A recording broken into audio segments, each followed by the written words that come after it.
Bismillahirrahmanirrahim. Assalamualaikum warahmatullahi wabarakatuh. Ashadu an la ilaha illallah, ashadu anna Muhammad Rasulullah. Allahumma sholli ala sayyidina Muhammad wa ala ali sayyidina Muhammad. Kama sholaita ala sayyidina Ibrahim wa ala ali sayyidina Ibrahim bil alaminna innaka Hamidum Majid. Alhamdulillah ya, kita ketemu lagi. Semoga semuanya dalam keadaan sehat, dalam suasana puasa ya. Dan puasa kita ini merupakan di penghujung ya. Jadi saudara-saudara kita yang iktikaf ya, lagi berburu Lailatul Qadar. Maka kajian-kajian kita nanti khususnya kali ini ya, apakah besok juga akan berlanjut aku nggak tahu, kita jalani saja. Nanti kalau satu seri selesai ya satu seri, kalau kurang ya kita bikin seri-seri berikutnya. Sebelum kajian ini kita mulai, mari kita doakan bersama semoga semua saudara-saudara kita yang mendukung channel ini ya, baik mendukung secara moral, finansial dan material, kita ucapkan terima kasih, dan semoga apapun yang itu baik dianggap oleh Allah dalam kajian-kajian yang kita laksanakan di channel ini, maka kebaikan itu juga dicurahkan, dilimpahkan kepada semua pendukung-pendukung kita yang ada di channel ini, menjadikan sebuah yang berkembang, bertumbuh sebagai barokah. Amin, amin, amin ya rabbal alamin. Oke, topik kita, aku dulu sudah kasih ingat kau review ya, kau tonton lagi tentang Lailatul Qadar yang sudah aku unggah setahun yang lalu ya. Kini aku akan mengunggah judul ya, habis ya. Ini siapa saksi di Gua Hiro ya? Siapa saksi di Gua Hiro? Masih nampak nih? Siapa saksi di Gua Hiro ya? Ini ya, sisi lain Lailatul Qadar ya. Jadi nanti kalau nulis judul ininya besar semua ya. Siapa saksi di Gua Hiro ya. Ininya biasa sisi lain Lailatul Qadar. Kenapa aku bikin tajuknya seperti ini ya? Karena banyak sekali pertanyaan-pertanyaan yang masuk dari teman-teman Kristen. Sebuah pertanyaan yang kemudian berkembang menjadi sebuah tuduhan ya. Kalau benar ya, kalau mereka sih nggak seperti kita ya. Kalau kita kan menyebutnya Kanjeng Nabi Muhammad. Kalau mereka biasanya dipeleset-pelesetkan ya. Ya itu ya karena mereka tidak beriman kepada kenabian Kanjeng Nabi Muhammad ya. Monggo-monggo aja, terserah, kita tidak perlu tersinggung ya. Itulah bedanya kita dengan teman-teman Kristen. Kalau kita kan tetap memberikan penghormatan yang tinggi kepada Yesus ya, karena dia adalah sosok yang kita hormati sebagai Kanjeng Nabi. Jadi apapun keadaannya, seorang yang telah berislam, dia tetap menghormati Kanjeng Nabi Isa atau Yesus itu, karena itu merupakan bagian dari keimanan kita sebagai Islam ya. Jadi kita menaruh hormat. Cuman bagaimanapun dia tetap aja sebagai makhluk, bukan Allah. Kalau kita tilik di sini, sebetulnya kedekatan Islam Kristen itu ya lebih relatif dekat kalau dibanding dengan Kristen ke Yahudi ya. Cuman bukan kadang-kadang sih, sering teman-teman Kristen itu merasa sok kenal, sok dekat dengan Yahudi, padahal Yahudi sendiri nggak ngereken sama Kristen ya. nggak dihitung, ya. Karena apa? Yahudi itu sama sekali menolak siapa itu Yesus, ya. Jadi sebetulnya dengan kalau kita paham alur ceritanya ini, kita nggak menjadi salah tingkah, salah langkah. Cuman karena banyak ya Kristen-Kristen awam ini yang hanya ya mungkin modal baca 1, 2, 3 kali ataupun modal bisik-bisik yang diberikan dari pembisik, ya. Jadi mereka merasa lebih dekat ke Yahudi daripada ke Islam. Sampai-sampai kalau dalam perdebatan-perdebatan yang terlanjur sengit itu merasa sok kenal sok dekat, padahal Yahudi sendiri nggak menganggap Kristen. Kalau Islam masih mending, Islam menghormati dengan sangat siapa itu Yesus. Kalau Yahudi kan tidak, orang-orang Israel itu nggak ngereken, gitu, ya. Nah ini yang tidak dipahami, ya. Jadi sebetulnya begini loh, apapun keadaan orang Islam, ya, itu tetap menghormati Yesus, gitu. Jadi tidak bisa kalian teman-teman Kristenku itu menafikan penghormatan kami, ya. Kalau Yahudi tidak, mereka menolak. Dari sini bisa dilihat sebetulnya kedekatan secara psikologisnya itu kemana, gitu. Tetapi ya itulah kadang-kadang teman-teman Kristen itu ada yang kalau aku bilang keterlaluan, ya, kebacut, ya. Namanya itu kadang-kadang disingkat-singkat gitu, ya. Tapi ya begitulah, bisa dimaklumi. Kita nggak usah marah, ya, karena mereka sendiri tidak mengimani. Tapi sebetulnya walaupun tidak mengimani kan bukan berarti bebas untuk memperlakukan dengan secara tidak hormat, kan ada etika, ya, ada kode etik bagaimana kita saling berkomunikasi. Biasanya teman-teman Kristen menanya, kalau benar Muhammad itu nabi dan dia menerima wahyu di Gua Hira, siapa saksinya? Siapa saksinya? Ini yang kadang-kadang teman-teman Islam juga kelabakan menjawabnya. Karena apa? Seperti saat ini, ya, dunia Islam, aku bilang salah, enggak, bener, itu enggak salah.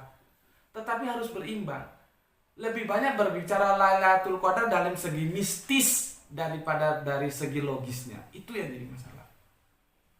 Ini zaman-zaman sudah modern, kita nggak bisa hanya berpijak dari mistisnya saja sehingga berebut Lailatul Qadar, ya, mulai 21, 23, 25, 27, 29. Kalau dalam temanku yang ikut Thoriqoh itu mereka sudah tentukan hitung-hitungannya itu 27, malam 27. Meskipun tidak memastikan, tapi dari hitung-hitungan mereka itu probability paling besar itu Lailatul Qadar di malam 27-nya. Nah, kita sekarang asik dalam romantisme mistisnya Lailatul Qadar, bukan logisnya. Itu yang sayang. Sehingga kalau ditanya kalian, siapa saksi di Gua Hira itu sehingga Kanjeng Nabi Muhammad dikatakan menerima wahyu? Kan ini aku bilang kalau pertanyaan juga tidak begitu, ya. Hujatan-hujatan di sini kan sangat kental sekali. Sampai dikatakan Kanjeng Muhammad itu dapat wahyu dari setan Gua Hira, dari hantu Gua Hira, ya. Dan teman-teman Islam jarang yang bisa memberikan jawaban secara argumentasi. Siapa sebetulnya saksinya kalau benar Kanjeng Nabi itu menerima wahyu di Gua Hira? Karena tidak ada jawaban, mereka dengan leluasa mengatakan bahwa Al-Quran itu isinya cuma mencomot-comot mengambil dari kitab Injil dan Torah. Semakin hancur lagi, kan? Karena apa? Itu tadi, kita sebagai Islam hanya asik masuk ke dalam suasana mistisnya, tapi tidak pernah mengkaji dari suasana logisnya. Lailatul Qadar itu seperti apa sih dan bagaimana? Nah, aku akan mengambil range yang sedikit ini, yang logis ini, ya. Maka aku kasih judul Siapa saksi di Gua Hiro ya, sisi lain Lailatul Qadar. Ya. Pertanyaanku, masih ingatkah kalian ya tentang apa itu ayat dan apa itu surat? Ya. Surat apakah yang pertama kali turun dan ayat apakah yang pertama kali turun? Itu kamu masih ingat nggak? Kan sudah aku unggah itu videonya. Ya. Jadi di sini sebetulnya nggak bisa juga dikatakan bahwa wahyu itu pertama kali turun di Gua Hira, nggak bisa juga. Kalau guruku tidak mau atau tidak berani, nggak tahulah. Antara surat pertama dan ayat pertama itu dibiarkan begitu saja. Kalau aku nggak harus cari, malah lebih dulu antara ayat pertama turun dan surat pertama kali turun. Nggak apa-apa, dipertentangkan saja, ditandingkan saja, supaya kita mendapat jawaban yang logis, yang argumentatif. Begitu. Aku nggak mau tanggung-tanggung. Mana sebetulnya surat pertama kali turun itu apa, ayat pertama kali turun itu apa, dan mana lebih pertama kali turun, surat pertama kali turun atau ayat pertama kali yang turun? Kan gitu. Dan aku sudah jelaskan itu videonya. Masalahnya kalian ngerti nggak apa itu surat, apa itu ayat? Ya ini yang masalah lagi. Ya. Sekarang aku tanya, kenapa disebut Al-Fatihah? Pembuka. Adakah pembuka itu di belakang? Tidak bisa. Yang namanya pembuka itu dimanapun harus di depan. Maka dengan demikian, dengan sebuah kemantapan logika berpikir, pertama kali itu adalah Al-Fatihah diturunkan kepada Kanjeng Nabi Muhammad. Posisi Al-Fatihah apa? Surat, karena dia penuh 7 ayat. Di Al-Quran itu 7 ayat yang berulang. Makanya kamu kalau baca Al-Fatihah itu bismillahnya harus dibaca. Ngerti? Posisi bismillah pada Al-Fatihah itu dia termasuk bagian dari ayat. Tidak seperti bismillah di ayat-ayat lain. Dia tidak terhitung sebagai ayat. Ini kadang-kadang imam juga ngawur-ngawur ini kalau ngimami. Belajar yang benar supaya beragamannya juga benar. Jangan terus alhamdulillahirabbil alamin. Lah bismillahnya lu taruh mana? Enggak sama. Posisi bismillah di surat Al-Fatihah itu tidak sama di surat-surat lain. Kalau di surat Al-Fatihah dia posisinya termasuk bagian dari ayat. Maka kalau bismillahnya itu tidak disertakan, dia tidak penuh 7 ayat yang berulang. Cuma 6 ayat. Begitu. Tapi kalau bismillah di surat-surat lain itu pembuka, pengawal. Dia tidak termasuk 1 ayat, enggak. Ya. Maka dari sini aku menentukan yang pertama kali turun itu surat, bukan ayat. Ya, surat apa? Surat Al-Fatihah. Dia ya 7 ayat turun sekaligus, selesai. Ya. Makanya dia disebut Al-Fatihah karena pembuka. Pembuka itu mesti di depan. Iya kan? Ini untuk teman yang bertanya, ya maafkan temanku ya. Aku sibuk sekali nggak sempat menjawab SMS-mu atau apamu. Ini bukunya, ya. Ini bukunya. Nampak nih? Ini bukunya ya. Ya. Ini penulisnya, penyusunnya nih. Udah jelas. Nanti kamu screenshot lah ya, atau aku bacakan di sini perjalanan hidup Rasul yang Agung Muhammad ya, dari kelahiran hingga detik-detik terakhir ya, ditulis oleh Syekh Saifur Rahman Al-Mubarakfuri. Ini juara tulisnya ya. Tapi aku juga memberikan kritik ini ya kemarin tentang apa aku lupa. Kalau nggak salah tentang negosiasi yang harta, tahta dan wanita. Nah di sini negosiasi tentang tawaran wanitanya nggak disertakan.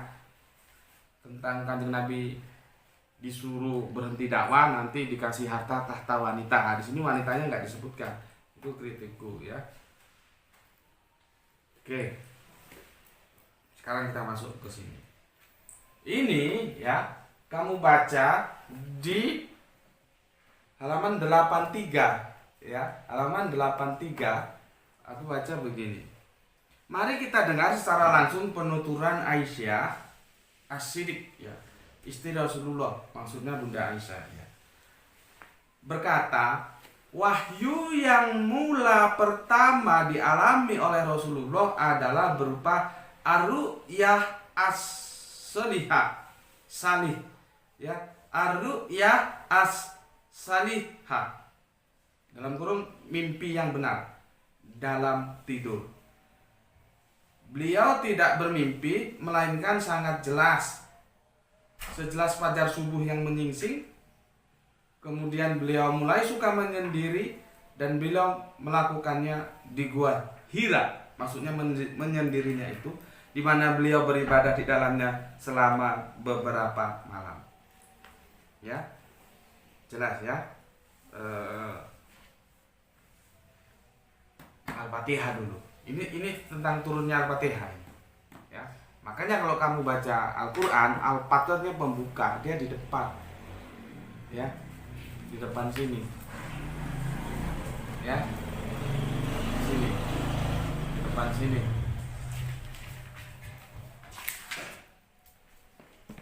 Ya kamu tahulah ya, di depan, nggak harus aku tunjukkan ya. Kamu kan yang bisa cari sendiri. Ini. Ya, nampak tuh Al-Fatihah itu dia di depan, makanya disebut Al-Fatihah pembuka. Oke, nah sekarang yang ada dalam benakmu itu gimana sih? Aku nggak tahu. Apakah Kanjeng Nabi ya setelah jadi begini, Kanjeng Nabi ke Gua Hira itu atas bimbingan Al-Fatihah itu loh. Atas bimbingan Al-Fatihah itulah maka Kanjeng Nabi mengasihkan diri ke Gua Hira. Jadi duduk sakarepe dhewe. Meskipun terjadi sesuatu yang aneh, memang aneh kalau dilihat dari kultur budaya antropologis. Sebetulnya nepi-nepi itu kebiasaannya orang Jawa, orang Arab nggak ada. Nepi-nepi, mencari pencerahan, menjauhkan diri dari keramaian itu budaya Jawa, ya. Ya ini kok di Arab ada. Padahal budaya Arab tidak demikian. Nah, itu sebagai jawaban bahwa Kanjeng Nabi mengasihkan diri ke Gua Hira itu bukan dalam domain budaya, tetapi dalam domain agama. Jelas. Jadi itu bukan budaya, ya. Kalau di Jawa itu budaya. Oke, sekarang kita baca ya. Ini tentang Al-Fatihahnya. Sekarang yang ininya ya. Ini di ayat 82-nya. Aku nggak ngerti, selama ini apa ada di benakmu? Kanjeng Nabi menerima wahyu dalam mimpi, berupa lewat mimpi Al-Fatihah, terus pergi ke Gua Hira. Aku nggak tahu. Yang ada dalam benak kalian itu ke Gua Hira selama satu Ramadan terus selesai gitu, atau gimana? Jadi Kanjeng Nabi ke Gua Hira itu istilah itu ya mengasihkan diri hanya dalam satu Ramadan saja, berarti hanya 30 hari. Kalau itu hitungannya hari ya, 30 hari hanya bulan Ramadan 1 tahun itu aja. Ngerti nggak ya maksudku? Gini loh, Kanjeng Nabi ya dapat wahyu lewat mimpi surat Al-Fatihah. Lalu surat itulah yang membimbing beliau akhirnya mengasihkan diri ke Gua Hira. Nah, pertanyaanku, mengasihkan diri ke Gua Hira ini hanya dalam bulan Ramadan di tahun itu saja atau diulangi di tahun-tahun yang lain? Belum. Paham nggak? Karena pemahaman publik itu banyak yang mengira Kanjeng Nabi hanya 1 kali saja, 1 kali Ramadan saja, ya. Padahal tidak begitu. Catatan sejarah itu ada yang mengatakan 5 kali Ramadan, 5 periode Ramadan. Ada, kalau di catatan ini tidak 5 dia, 3. Nih ya. 3 kali Ramadan, 3 siklus. Nih dia halaman 82. Nampak nih. Ya, di halaman 82. Begini aku bacakan. Ketika pengasingan dirinya atau uzlah itu nepi pengasingan diri di Gua Hira memasuki tahun ketiga. Berarti tahun ketiga itu tahun pertama, tahun kedua, tahun ketiga. Berarti 3 Ramadan. Tapi ada catatan lain 5 Ramadan, ya itulah sejarah ya. Kamu mau ikut mana terserah, tapi yang jelas pemikiranmu tentang 1 Ramadan selesai itu buyar sudah, buang. Karena tidak demikian, tapi dia berputaran, 1 putaran, 2 putaran, di sini 3 putaran Ramadan. Ada yang mengatakan 5 putaran Ramadan, terserah kamu ikut yang 2 atau yang 3 atau yang 5. Ya. Tepatnya di bulan Ramadan Allah menghendaki rahmatnya terlimpahkan pada segenap penduduk bumi, lalu dimuliakanlah beliau dengan mengangkatnya sebagai nabi. Lalu Jibril turun kepadanya dengan membawa beberapa ayat Al-Qur'an. Maka itulah ya yang kita sebut sebagai ayat, bukan surat, yaitu sebentar.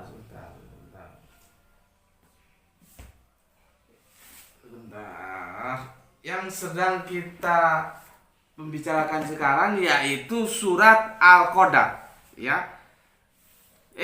Iya, surat Al-Qadar. Tapi pada waktu turunnya bukan sebagai surat, karena dia tidak penuh. Ya. Tidak penuh.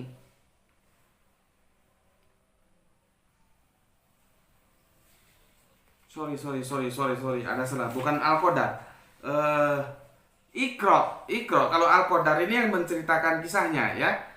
Iqra. Sebentar. Iqra itu surat berapa, Le? Berapa?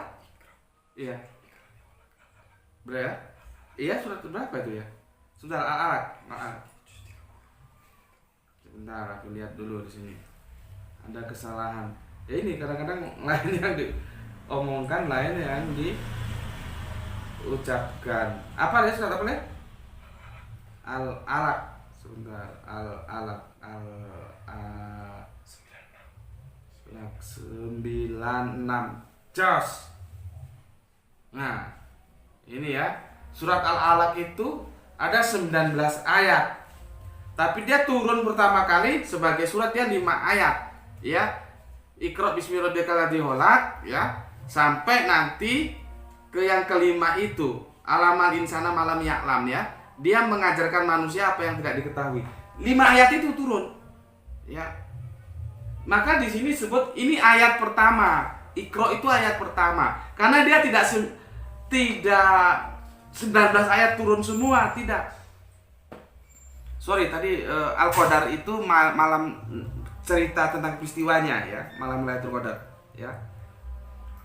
Jadi Al-Fatihah itu surat pertama kali turun, selesai 7 ayat sempurna, sedangkan Iqra itu ayat pertama kali turun, dia cuma turun 5 ayat.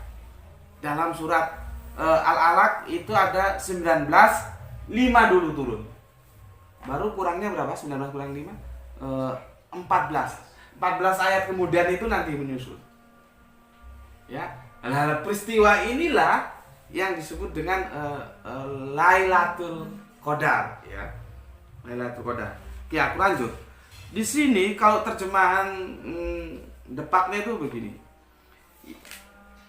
Inna anjalnahu fi Lailatul Qadar, itu sungguh kami telah menurunkannya. Jadi domir hu itu bisa lari ke Al-Quran, ya, tidak harus ke manusia. Makanya aku katakan di surat Az-Zukhruf 61 ketika terjadi perdebatan yang orang-orang mengatakan domir hu-nya itu jatuh ke Kanjeng Nabi Isa, kataku tidak. Itu wa innahu, sesungguhnya dia, hu-nya itu jatuhnya ke Al-Quran. Contohnya ya di ini.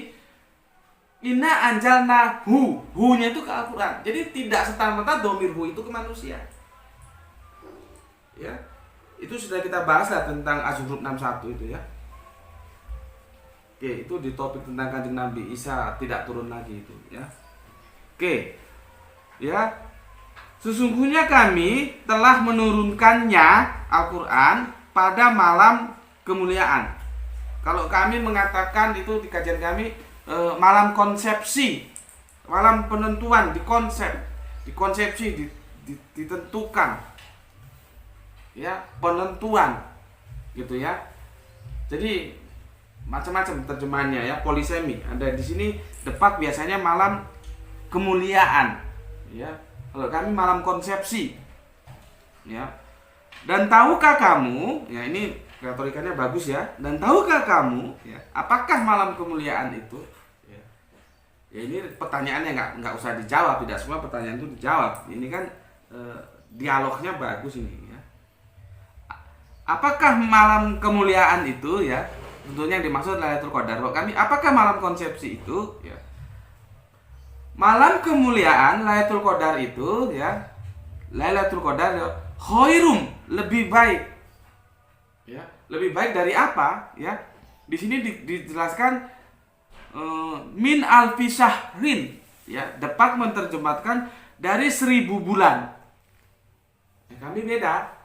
Kami tidak cukup berhenti di 1000 bulan, tapi kami di 1000 bulan 1000 sarjana. Nah, ya. Sarjana itu bukan jangan terus otakmu S1, S2, S3, tidak. Sarjana itu mewakili nama. Jadi 1000 orang-orang pinter dikasih waktu 1000 bulan itu untuk menghasilkan karya seperti ini tuh nggak bisa. Gitu loh maksudnya. Ya. Untuk menghasilkan karya secanggih Al-Qur'an ini nggak bisa. Begitu. Jadi kami kalau menerjemahkan 1000 bulan 1000 sarjana. Yang artinya kalau 1000 orang pinter, jadi sarjana itu jangan kamu anggap nanti S1, S2, S3, doktor, profesor, enggak. Begawan enggak. Pokoknya begini nah. 1000 bulan itu 1000 orang pinter gitu aja lah. Ya. Supaya kita tidak terjerat kepada pemahaman S1, S2, S3 terus profesor, dokter enggak.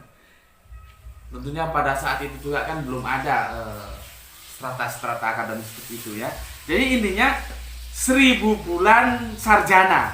Jadi kalau ada 1000 sarjana, 1000 orang-orang pinter gitulah ya, ahli sastra, ahli sains. Ini kan isinya macam-macam nih. Ya.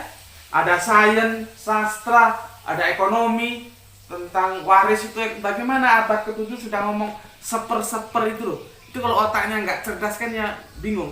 Makanya aku sendiri kalau ditanya tentang waris itu aku nggak begitu canggih. Aku akan minta rujukan yang lebih canggih. Karena ngitungnya itu sudah seper dia. Abad ke-7 loh sudah berbicara seper, satu sepersekian. Padahal Kanjeng Nabi Muhammad nggak pernah belajar matematika. Ya, abad ke-7 sudah berbicara sains, bagaimana alam semesta ini diciptakan kemudian menjadi pendekatannya bisa kita lakukan lewat teori Big Bang itu. Ya. Abad ke-7 di sini sudah mengatur tata kelola kehidupan. Bagaimana kita seharusnya saling mengasihi sesama kita. Ya. Jadi itu yang dimaksud ya alfi syahrin itu ya 1000 bulan itu kami nggak cukup menerjemahkannya 1000 bulan. Kalau 1000 bulan kan dia hanya bicara faktor waktu saja. Ya, ini enggak 1000 bulan sarjana. Jadi kalau ada sarjana 1000 dan 1000 pun ini gini loh ya. Ya. Gimana ya? Gini nah. Ini memang butuh kecerdasan ya, butuh kecanggihan. Kalau ada orang ngomong begini, aku ingin hidup 1000 tahun lagi. Itu otakmu jangan berbicara tahun 1, tahun 2, tahun 999, tahun 1000, terus genep 1000. Tidak. Sastra itu tidak berbicara kuantitatif. Ya. Jadi kalau ada orang berbicara aku ingin hidup 1000 tahun lagi, itu karya sastranya siapa itu ya, lupa aku. Itu kalau nggak salah di Pujangga baru ya, bukan Pujangga lama ya. Aku ingin hidup 1000 tahun lagi. Itu jangan kamu anggap dia itu ingin hidup dari tahun 1 sampai tahun 1000. Tidak. Artinya dia pingin hidup panjang, dia pingin umur panjang. Nah, ini bahasa sastra ya. Jangan kamu dekati nanti bahasanya kamu dekati dengan bahasa kuantitatif matematika yang nggak benar. Begitu juga kalau aku ngomong 1000 sarjana, 1000 bulan sarjana, itu bukan berarti ada sarjananya 1000. Bukan. Artinya apa? Seluruh sarjana, seluruh orang-orang pinter sejagat raya ini dikumpulkan, dikasih waktu 1000 bulan, suruh bikin ini. Suruh bikin Al-Quran ini. Bisa nggak dia? Nih, ya. Bisa nggak dia? Dan tantangan ini, ya, ini nanti akan memperjelas. Jadi gini loh. Siapa saksi di Gua Hiro itu?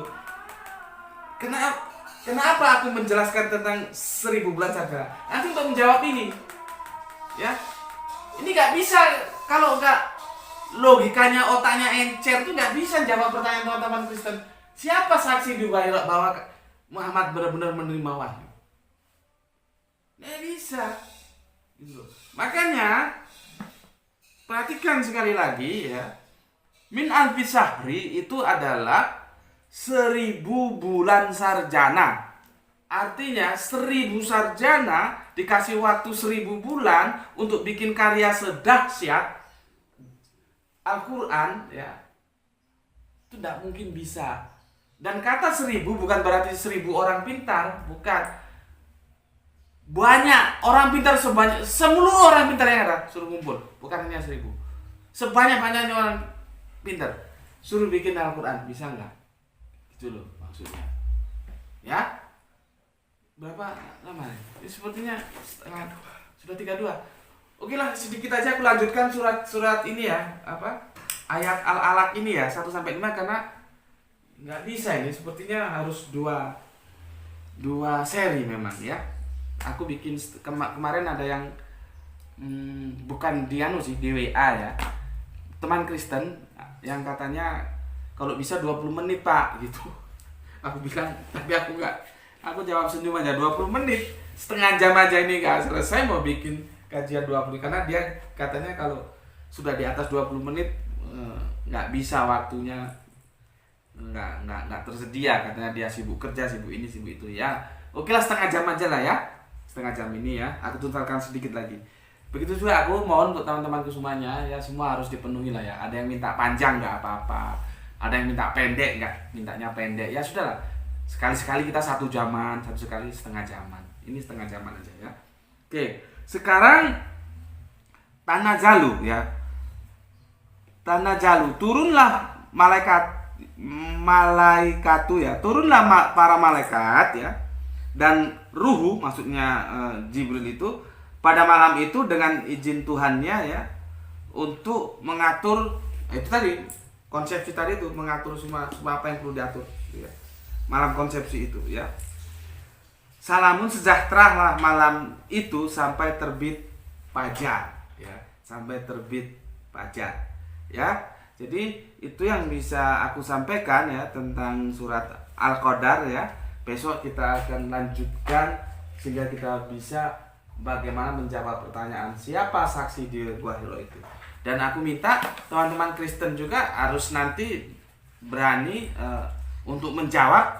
Kalau teman-teman Islam juga menanyakan balik tentang saksi ya. Jadi masalah ini harus kita dudukkan di satu meja yang sama, di atas meja yang sama untuk kita adili. Sekarang kan giliran aku menjawab, teman Kristen bertanya siapa saksi di Gua Hiro. Nah, nanti aku juga tanya sama kamu, siapa saksi titik-titik ya. Kamu harus jawab. Karena apa? Karena kamu memberatkan tentang saksi ini ya, tentang saksi ini. Oke, aku kira itu dulu. Berapa? Sudah berapa? 34, sudah lewat 4 menit ya. Itu dulu saudaraku, sampai ketemu esok ya pada kajian-kajian berikutnya. Berarti ini seri 1 ya, deh. Ini seri 1. Kita lanjutkan besok ke seri 2. Itu dari aku. Assalamualaikum warahmatullahi wabarakatuh.